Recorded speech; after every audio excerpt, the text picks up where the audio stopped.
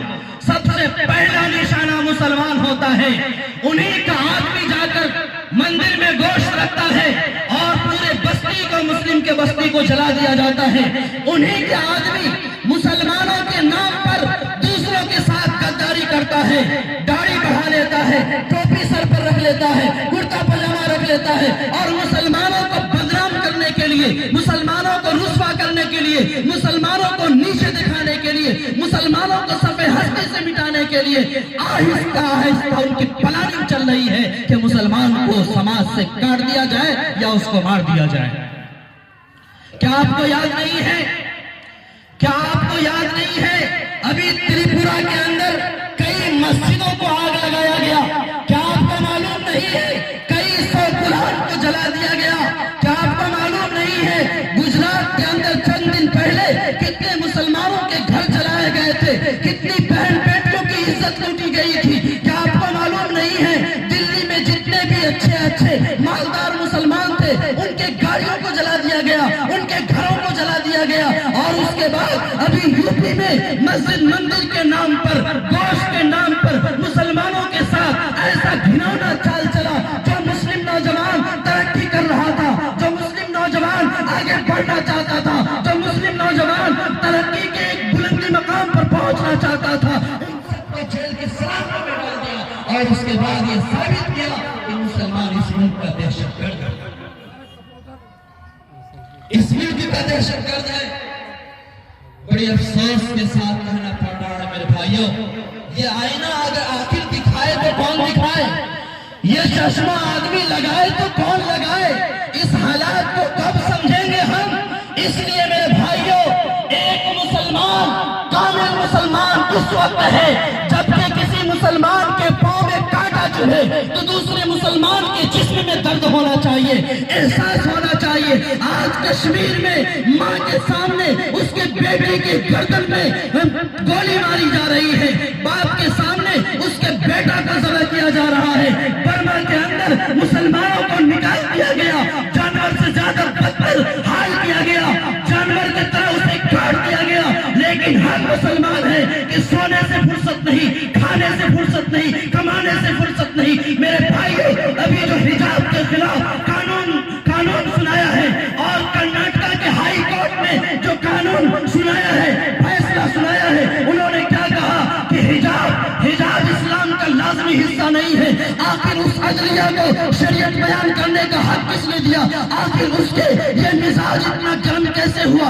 آخر اسلام کے نجی قانون میں، مسلم پرسنل لا میں مداخلت کرنے کی ہمت اور جرأت کیسے ہوئی؟ وہ ہم لوگوں کی بزدلی کی وجہ سے، ہم لوگوں کی گھر میں کھانا پکانا اور بہو بیٹی کی پرورش کرنے کی وجہ سے۔ اگر ہم روڈ پر کھڑے ہو جاتے ان گنڈوں کی طرح، ان دہشت گردوں کی طرح جو مسلم کے گھروں میں آگ لگاتے ہیں، جو ہماری بہنوں کی عزت لوٹتے ہیں، جو مسلمانوں کو رسوا کرتے ہیں، جو مسجد کے میناروں پر بھگوا جھنڈا لگاتے ہیں، جو مسجدوں کے اندر غلاظت ڈالتے ہیں، ان لوگوں کے خلاف اگر یہ مسلمان کھڑا ہو جاتا، یہ مسلمان انہیں دکھا دیتا، یہ مسلمان روڈ شو کرتا، یہ مسلمان عوامی مجمع کو لے کر کھڑا ہو جاتا، تو میں کہتا ہوں کل بھی ان کی جرأت اور ہمت نہیں تھی اور آج بھی یہ جرأت نہیں ہوتی۔ طلاق پر قانون بنا دیا اور اس کے بعد یکساں سول کوڈ پر قانون بنانے کی کوشش ہو رہی ہے اور نئی تعلیمی پالیسی جو لانے والے ہیں کہ ہر ایک آدمی کا ایک تعلیم ہوگا، ایک نیا پوشاک ہوگا، ایک طریقہ ہوگا۔ میں آپ سے کہنا چاہتا ہوں، مسلمان کے چہرے پر داڑھی نہیں، مسلمان کے سر پر ٹوپی نہیں، مسلمان کے جسم کے اندر اسلامی لباس نہیں، تو مسلمان اپنے شراب کے ساتھ زندہ رہ سکتا ہے، بے شراب کے ساتھ مسلمان زندہ نہیں رہ سکتا۔ کوشش کیجئے مجمع یہاں سے جوڑنے کا، کھڑا ہونے کا، اپنا حق لینے کا، اپنا حصہ لینے کا، اپنے مسلمان کے اپنے برادر پر جو طنز کیا جاتا ہے، ماں بہنوں کی عزت سے کھلواڑ کی جاتی ہے، ان کے لیے کھڑا ہونے کا کوشش کیجئے۔ میرے بھائیوں، چند خواتین جن کے جسم کے اوپر نقاب تھا وہ جا رہی تھی، ڈالے بارش لگ رہا تھا، وہ بہنیں رو رہی تھی، افسوس کر رہی تھی، لیکن ہمارے مسلمانوں کو احساس نہیں ہوا۔ ہماری ماں کے گود سے بچی کو چھین لیا جاتا ہے، ہماری بیٹیوں کو اٹھا کر لے جا کر 10-10 20-20 گھنٹے سیوا کرتے ہیں اور ان کی عزتوں کو ڈوبتے ہیں اور مار کر کاٹ دیتے ہیں، اور مسلمان کو احساس نہیں ہوتا ہم کون سا مسلمان ہیں۔ آپ کو معلوم ہے کہ جب عقبہ کے وقت، جس وقت آپ صلی اللہ علیہ وسلم مکہ جا رہے تھے عمرہ کرنے کے لیے، حضرت عثمان غنی کو اور ایک صحابی کو بھیجے تھے، جائیے جا کے حالات کا جائزہ لیجئے۔ حضرت عثمان غنی وہاں تشریف لے گئے، ان لوگوں نے نظر بند کر دیا اور یہ افواہ اڑا دیا کہ عثمان غنی کو قتل کر دیا گیا، شہید کر دیا۔ آپ صلی اللہ علیہ وسلم کے ایمان کا جذبہ دیکھیے، آپ نے کہا، صحابہ کو بلایا اور 1400 صحابہ کو کہا کہ عثمان غنی کا بدلہ ہم جب تک نہیں لیں گے تب تک یہاں سے نہیں ہٹیں گے، اور ہاتھ پر بیٹھ دیا اور کہا کہ مریں گے تو سب مریں گے، جیئیں گے تو سب جیئیں گے، اور عثمان غنی کو حق دلا کر کے چھوڑیں گے۔ جس دن یہ عزم، یہ حوصلہ، یہ جرأت ہم نے کر لیا تو دنیا کے کسی بھی حصے میں ایک مسلمان کو کوئی نظر اٹھا کر نہیں دیکھ سکتا۔ تھوڑا سا بیدار ہو جائیے، طوفان لائیے اپنے اندر۔ نماز روزہ ہی صرف اسلام کی بنیادی چیز نہیں ہے، عزت بچانا بھی اسلام کا جز ہے، گھر بچانا بھی اسلام کا جز ہے، محبت سے مسلمان سے محبت کرنا بھی اسلام کا جز ہے، مسلمانوں کو اپنے سے زیادہ احترام کرنا بھی اسلام کا جز ہے۔ مسلمان کا مسلمان پر حق ہے کہ اگر کہیں بھی ایک مسلمان ہمارے سامنے آواز اٹھائے اور مدد کے لیے پکارے تو پورے دنیا کے مسلمانوں کے رونگٹے کھڑے ہونے چاہیے، پورے مسلمانوں کے دل کے اندر درد پیدا ہونا چاہیے۔ آج کیا ہوا؟ فلسطین کی چھوٹی چھوٹی معصوم بچی جن کے سینے پر گولی لگی ہوئی تھی، وہ کہہ رہی تھی، مسلمانوں، اللہ کے سامنے میں جا کر شکایت کروں گی، دنیا میں اتنے مسلمان ہیں لیکن میری مدد کرنے کے لیے نہ کوئی آواز اٹھاتا ہے نہ کوئی آتا ہے۔ یہ داستان کس کو سنائے اور کس کو معلوم نہیں ہے؟ کس کو معلوم نہیں ہے؟ ہمارا پاؤں اٹھتا کیوں نہیں ہے؟ ہمارا قدم آگے بڑھتا کیوں نہیں ہے؟ ہم اپنا حق لینے کے لیے آگے بڑھتے کیوں نہیں ہے؟ بہت ہو گیا نماز روزہ حج زکات، سارے مسجد کے منبروں سے بس اتنا ہی بیان ہوتا ہے، نماز پڑھنا فرض ہے، زکات دینا فرض ہے، حج کرنا فرض ہے اور نقاب لگانا فرض ہے۔ یہ کیوں نہیں بولتے؟ آپ کا راستہ اگر کوئی روکتا ہے، آپ کی عزت کوئی لوٹنا چاہتا ہے، آپ کے بھائی کو اگر کوئی مارنے آتا ہے، آپ کے مسجد کوئی گرانے آتا ہے، آپ کے مسجد کو اگر کوئی گھیرتا ہے تو ان سے لڑنا بھی فرض ہے، ان سے لڑنا بھی فرض ہے۔ ہم کسی کو مارنے نہیں جاتے، ہم کسی کی برائی بیان نہیں کرتے، ہم کسی مندر میں جا کر اللہ اکبر کے نعرے نہیں لگاتے، ہم کسی مندر کو نہیں جاتے، کیونکہ جس طرح سے ہمارے مسجد محترم ہے ان کی نظر میں مندر بھی محترم ہے، ہم اس کی بھی عزت کرتے ہیں۔ لیکن یہ دوہرا رویہ کیوں؟ یہ دوہرا رویہ کیوں؟ جب ہم نہیں جاتے ہیں کرنے کے لیے، جب ہم کسی غیر مسلم کو پکڑ کر اللہ اکبر کا نعرہ لگوانے پر مجبور نہیں کرتے ہیں، ہم ان کی لنچنگ نہیں کرتے ہیں، ہم اس کو مارتے نہیں ہیں، ہم اس کو قتل نہیں کرتے ہیں، ہم ان کے ساتھ شرارت نہیں کرتے ہیں، ہندو کی بہنوں کو اور ان کی ماں کی اور ان کی بیٹیوں کی ہم عزت کرتے ہیں، تو وہ ہماری بہنوں کی عزت کیوں نہیں کرتے؟ یہ دھاندلی ہے، یہ دھاندلی ہے، یہ گنڈا گردی ہے، اور یہ گنڈا گردی کا موقع ہم لوگوں کی سونے کی وجہ سے ان کو ملا ہے۔ سہمت ہے آپ لوگ؟ نہیں ہے؟ صحیح بات ہے۔ اس لیے میرے بھائیوں، میں نہیں کہتا ہوں کسی کے بسے ہوئے گھر کو اجاڑ دیجیے، میں نہیں کہتا کہ کسی غیر مسلم کو اپنے بھائی کا درجہ نہیں دیجیے، پڑوسی ہے ان کی عزت کیجیے، ضرورت مند ہے آپ ان کی ضرورت کو پورا کیجیے، آپ سے جہاں تک مدد ہو سکتی ہے آپ ہندو بھائیوں کی مدد کیجیے۔ ایک سماج میں رہتے ہیں، ایک گاؤں میں رہتے ہیں، ایک روڈ پر چلتے ہیں، ایک ہوٹل میں بیٹھ کر کھاتے ہیں، ایک نظریہ رکھتے ہیں، آپ ان کی بھرپور مدد کیجیے، لیکن جو